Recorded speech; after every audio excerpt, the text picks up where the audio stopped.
Hey everyone, in this video I'm going to show you how to create drop shadow effect on your text in Photopea.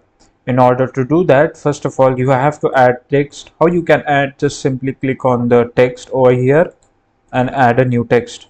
Add new text. Just over here, just position your text.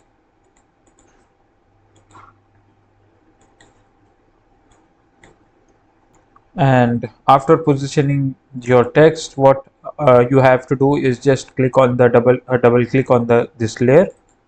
It will open this kind of thing, and click on the drop shadow.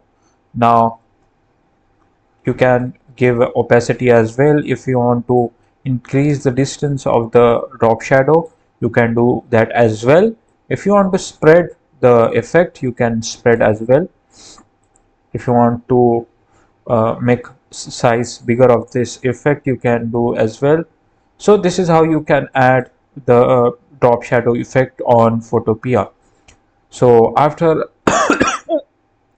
adjusting all the settings, you have to click on OK. So it will save the drop shadow effect on the text.